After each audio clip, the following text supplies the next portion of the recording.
Bonjour, mon nom est Christian Godefroy et je suis certainement un des rois de l'échec. Lorsque j'étais adolescent, mon père a fait faillite et nous avons tout perdu. J'ai certainement vu plus d'huissiers que vous ne verrez d'arc-en-ciel dans votre vie. Mes études n'ont pas été vraiment une réussite. J'ai abandonné après le bac. Ma première entreprise a été un échec. Ma deuxième entreprise a été un échec. Mon premier mariage a été un échec. Mon deuxième mariage a été un échec. J'ai ainsi vogué d'échec en échec, en essayant de toutes mes forces de réussir, jusqu'au jour où j'ai rencontré John Green, un Australien qui réussissait tout ce qu'il entreprenait. Et il m'a donné deux leçons. La première, il m'a dit, il y a deux façons de voir le monde.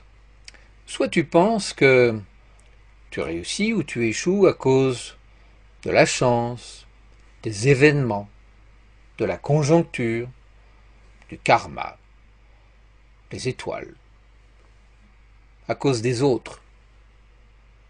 Soit tu penses que tout, je dis bien tout ce qui t'arrive, est dû à toi, et que tu attires tout ce qui t'arrive, y compris la maladie, le malheur, la pauvreté. C'est toi, et tes pensées, ta façon d'être, qui attire tout cela. La deuxième chose, c'est qu'il m'a dit que la clé du succès, il appelait ça attraction versus promotion. La clé du succès, ça n'est pas de poursuivre le succès, de courir derrière. Non, non. La clé du succès, c'est de l'attirer. Écoutez bien ça. Le succès s'attire. Il ne se poursuit pas. Et alors, comment fait-on pour attirer le succès? Eh bien, c'est très simple. Pour attirer le succès, il faut se transformer soi-même.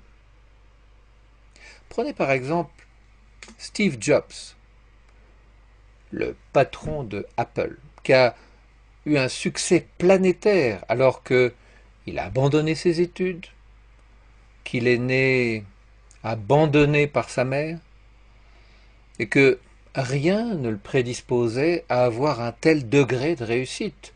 N'oubliez pas qu'il a fondé Pixar, qu'il a fondé Apple, et qu'aujourd'hui il a un succès planétaire.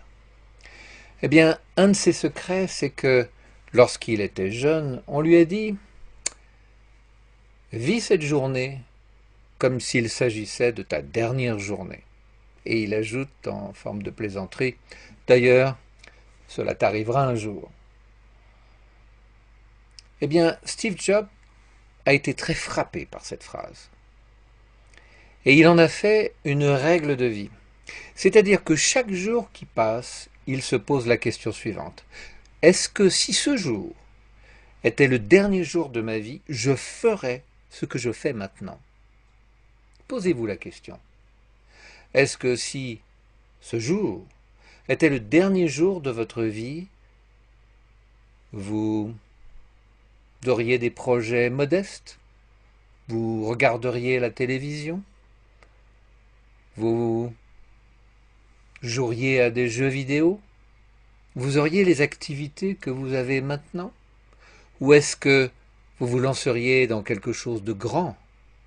Ou est-ce que vous exploiteriez votre plein potentiel? Eh bien, cette simple question a changé la vie de Steve Jobs. Et il a attiré dans sa vie des succès phénoménaux. Alors on peut se poser la question, pourquoi l'échec? Pourquoi Steve Jobs, par exemple, a-t-il été rejeté, viré de Apple? Pourquoi est-ce que nous connaissons l'échec? Eh bien, la raison, elle est très simple. C'est toujours la loi de l'attraction. C'est-à-dire que l'échec ne vient pas par hasard. Nous attirons l'échec. nous attirons l'échec, de même que nous attirons le succès. C'est un domaine qui me passionne, qui m'a toujours passionné. Et je vous promets que je peux vous apprendre comment matérialiser n'importe laquelle de vos pensées, de vos désirs. Vous voulez avoir plus d'argent? Vous pouvez le matérialiser. Vous voulez avoir plus d'amour, plus de santé, plus de succès, plus de bonheur? C'est possible.